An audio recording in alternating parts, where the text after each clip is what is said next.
Selama ini kamu diajarkan bahwa Indonesia adalah negara kaya sumber alam.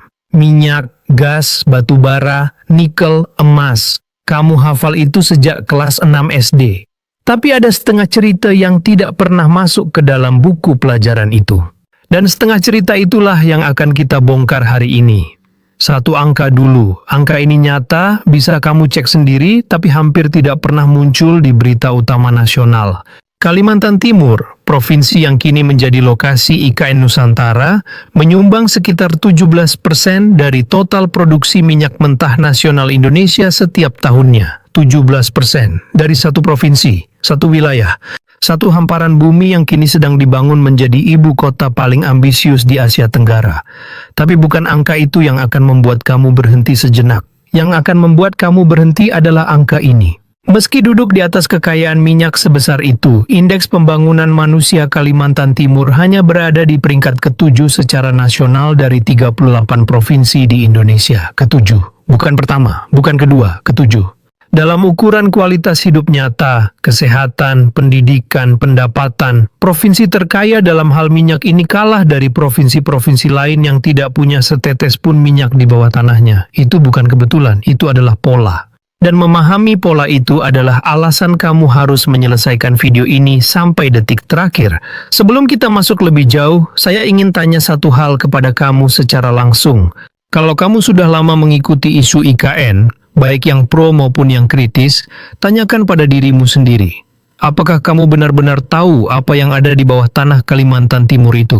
Bukan gedung, bukan terowong, bukan kabel listrik bawah tanah. Tapi sumber daya yang sesungguhnya, yang sudah ada jauh sebelum ada orang yang memikirkan nama Nusantara. Kalau jawabanmu belum pasti, kamu tidak sendirian, dan channel ini ada untuk mengisi kekosongan itu. Bukan dengan opini, tapi dengan angka yang bisa kamu verifikasi sendiri. Assalamualaikum, sekarang kita mulai dari dasar, Blok Mahakam. Nama ini seharusnya lebih terkenal dari yang sekarang. Blok konsesi minyak yang terletak di dalam wilayah Kalimantan Timur ini telah menghasilkan lebih dari 2,5 miliar barel minyak mentah sejak produksi komersial dimulai. 2,5 miliar barel. Untuk membayangkan skalanya, konsumsi minyak mentah seluruh Indonesia dalam satu tahun sekitar 400 hingga 450 juta barel. Artinya Blok Mahakam sendiri dari satu hamparan tanah di Kalimantan sudah menghasilkan setara dengan lebih dari 5 tahun kebutuhan energi nasional Indonesia. Dan di mana sebagian besar keuntungan dari 2,5 miliar barel itu pergi selama puluhan tahun. Ini yang jarang dijelaskan. Sistem yang digunakan Indonesia untuk mengelola blok-blok minyaknya disebut Production Sharing Contract atau PSC. Di atas kertas, perjanjian ini terlihat menguntungkan negara. Pemerintah Indonesia mendapat bagian antara 65 hingga 85% dari hasil produksi. Angka yang besar, angka yang meyakinkan. Tapi ada satu mekanisme di dalam PSC yang hampir tidak pernah dijelaskan kepada masyarakat umum, namanya cost recovery. Sebelum keuntungan dibagi, kontraktor asing diperbolehkan mengklaim kembali seluruh biaya operasional mereka terlebih dahulu. Biaya pengeboran, biaya eksplorasi, biaya administrasi, semuanya ditarik dulu dari pendapatan kotor. Baru sisanya dibagi sesuai persentase yang tertera di kontrak. Dan dalam industri minyak global, biaya operasional bisa dibuat sangat besar, sangat kompleks, dan sangat sulit diaudit oleh badan pengawas pemerintah yang kekurangan tenaga ahli teknis. Bagian bersih yang benar-benar masuk ke kas negara setelah cost recovery diperhitungkan seringkali jauh lebih rendah dari angka 65 hingga 85% yang terdengar sangat menggiurkan di atas kertas. Ini bukan tuduhan. Ini adalah realitas struktural yang sudah didokumentasikan oleh lembaga-lembaga keuangan internasional, termasuk IMF sendiri. Kamu bisa cari sendiri di situs mereka. Tapi berapa banyak rakyat biasa yang punya waktu dan kemampuan teknis untuk membaca laporan IMF tentang fiskal minyak? Tidak banyak, dan ketidaktahuan itulah yang membuat sistem ini bisa berjalan selama berpuluh-puluh tahun tanpa pernah benar-benar dipertanyakan dari bawah. Sekarang kamu mungkin berpikir, tapi itu kan masa lalu. IKN adalah masa depan. Indonesia sedang berubah. Dan kamu tidak salah, Indonesia memang sedang berubah. Tapi pertanyaannya bukan apakah ada perubahan. Pertanyaannya adalah, siapa yang paling diuntungkan dari perubahan itu? Mari kita lihat angkanya lagi dari sudut yang berbeda. Kalimantan Timur juga menyimpan cadangan batu bara yang diperkirakan melebihi 8 miliar ton metrik, salah satu cadangan batu bara terbesar di seluruh Asia. Dan Indonesia secara keseluruhan adalah eksportir batu bara nomor 1 di dunia, nomor 1. Di planet ini, tidak ada negara lain yang menjual lebih banyak batu bara ke pasar global daripada Indonesia. Batu bara itu sebagian besar datang dari mana? Kalimantan, bumi yang sama, wilayah yang sama. Tempat yang sama di mana kini sedang dibangun Istana Garuda dengan arsitektur futuristik dan jalan raya lebar yang mulus untuk difoto oleh jurnalis asing. Koridor Ekonomi Balikpapan Samarinda yang berada tepat bersebelahan dengan kawasan IKN menghasilkan sekitar USD 30 miliar per tahun dari gabungan industri minyak, gas, dan batu bara. 30 miliar dolar dari satu koridor setiap tahun. Dan rakyat yang tinggal di tanah itu yang menghirup debu dari jalan-jalan yang dilintasi truk pertambangan setiap hari, yang menyaksikan warna sungai mereka berubah musim demi musim. Mereka ada di peringkat ke-7 dalam indeks kualitas hidup nasional. Coba kamu duduk dengan angka-angka itu sejenak. 30 miliar dolar per tahun, peringkat ke-7 dalam HDI nasional. Dua data itu tidak seharusnya bisa berdiri berdampingan dalam logika yang sehat. Tapi mereka berdampingan. Setiap tahun, selama berpuluh-puluh tahun. Sekarang kita masuk ke bagian yang paling jarang dibicarakan. Kawasan pengembangan IKN Nusantara bukan tanah kosong yang netral. Wilayah ini bertumpang tindih dengan konsesi-konsesi pertambangan yang aktif. Per tahun 2023, lebih dari 350 izin pertambangan tercatat aktif di dalam atau berbatasan langsung dengan wilayah otoritas IKN di Kalimantan Timur. 350 izin di tanah yang sama. Di bawah kota yang dijanjikan akan menjadi ibu kota paling hijau dan paling modern di Asia Tenggara. Dan ada satu detail regulasi yang perlu kamu ketahui dengan tepat.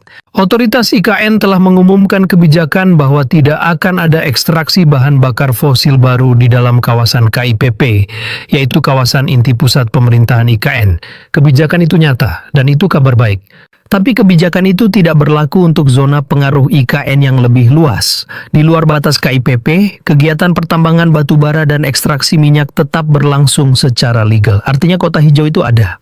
Dan mengelilingi kota hijau itu, mesin-mesin pertambangan terus bergerak. Dua realita itu hidup berdampingan, dipisahkan hanya oleh garis batas administratif di peta. Sementara itu, produksi minyak mentah Indonesia secara nasional telah turun dari lebih dari 1,6 juta barel per hari pada era 1990-an menjadi sekitar 600 ribu barel per hari pada 2024. Penurunan lebih dari 60% dalam 3 dekad. Bukan karena cadangan habis, tapi karena investasi eksplorasi baru tidak cukup masuk dan teknologi pengembangan sumur tua tidak cukup agresif didorong. Dan dalam kondisi produksi yang menurun itu, Indonesia masih mengimpor produk petroleum olahan dari luar negeri senilai antara USD 20 hingga 24 miliar per tahun. Menjual minyak mentah, membeli kembali produk olahannya dengan harga premium. Selisih nilai itu, nilai tambah yang hilang karena Indonesia tidak mengolah minyaknya sendiri, adalah kekayaan yang seharusnya bisa dipakai untuk membiayai rumah sakit, sekolah, dan jalan di Kalimantan Timur. Tapi ia tidak pernah sampai ke sana. Sekarang kita tiba di bagian yang perlu kamu bawa pulang dari video ini. Amerika Serikat, melalui lembaga mereka USDA, baru-baru ini menyetujui hibah senilai USD 2,49 juta kepada IKN untuk mengembangkan cetak biru Comprehensive Smart City. Bukan pinjaman, hibah. Amerika cukup percaya pada visi IKN untuk menyumbangkan uang mereka sendiri. Frost & Sullivan, konsultan global terkemuka, dilibatkan untuk menghasilkan rencana yang bisa menjadi rujukan dunia. Sistem terowong utility bawah tanah IKN sudah mencapai 72,6 km per April 2026. Seluruh jaringan listrik IKN dirancang untuk berjalan 100% dari energi terbarukan menjelang 2045. Ada terowong bawah laut yang sedang direncanakan untuk menghubungkan Balikpapan ke pusat IKN dengan perkiraan panjang lebih dari 1 km dan kedalaman 40 meter di bawah permukaan laut menggunakan teknologi immersed tunnel yang pernah dipakai di Eropa dan Korea Selatan. Semua itu nyata, semua itu mengesankan, dan semua itu memunculkan satu pertanyaan yang tidak memiliki jawaban yang mudah. Kota hijau yang luar biasa ini dibangun di atas tanah yang menyimpan triliunan rupiah kekayaan minyak dan batu bara, diperuntukkan bagi siapa? Bagi rakyat Kalimantan yang selama berpuluh tahun menanggung biaya lingkungan dan sosial dari industri ekstraktif yang berjalan di halaman rumah mereka? Atau bagi para pejabat, perencana, dan kontraktor yang akan mengisi gedung-gedung megah itu? Pertanyaan itu bukan untuk dijawab dengan amarah. Pertanyaan itu untuk dijawab dengan pemahaman, dan pemahaman dimulai dari fakta. Jadi inilah yang kamu ketahui sekarang yang kebanyakan orang tidak ketahui. Pertama, Kalimantan Timur menyumbang 17% produksi minyak nasional Indonesia, menyimpan cadangan batu bara melebihi 8 miliar ton, menghasilkan USD 30 miliar per tahun dari sektor energi, namun berada di peringkat ke-7 dalam Indeks Pembangunan Manusia Nasional. 4 angka itu harus dibaca bersama untuk dipahami. Kedua, mekanisme cost recovery dalam production sharing contract, berarti bagian bersih yang masuk ke kas negara seringkali jauh lebih rendah dari angka persentase yang tertulis di kontrak. Ini bukan teori konspirasi, ini adalah temuan yang didokumentasikan IMF. Ketiga, kebijakan tanpa ekstraksi fosil di IKN hanya berlaku di kawasan inti KIPP, bukan di seluruh zona pengaruh IKN. Pertambangan tetap berlangsung legal di sekelilingnya. Keempat, Indonesia adalah eksportir batu bara nomor 1 di dunia, sekaligus pengimpor produk petroleum olahan senilai puluhan miliar dolar per tahun. Dua fakta itu adalah cermin dari satu masalah struktural yang sama. Masalah ini bukan tentang siapa presidennya, bukan tentang partai mana yang berkuasa. Ini adalah masalah struktural yang jauh lebih dalam, tentang bagaimana sebuah negara yang kaya sumber alam bisa terus kehilangan nilai tambahnya kepada pihak-pihak yang lebih tahu cara membaca kontrak. Yang bisa mengubah itu bukan marah, yang bisa mengubah itu adalah rakyat yang cukup tahu untuk mengajukan pertanyaan yang tepat kepada orang-orang yang tepat di waktu yang tepat. Kamu sekarang lebih siap untuk melakukan itu dari sebelum kamu tonton video ini. Kalau video ini membuka satu lapisan baru pemahaman bagimu hari ini, subscribe sekarang. Bukan untuk angka, tapi supaya kamu tidak ketinggalan ketika kita bongkar lapisan berikutnya. Karena cerita minyak mentah IKN ini belum selesai, ia baru benar-benar dimulai. Tulis di kolom komentar satu kata yang menggambarkan apa yang kamu rasakan setelah menonton ini. Satu kata saja, saya baca semuanya. Sampai jumpa di video berikutnya. Wassalamualaikum.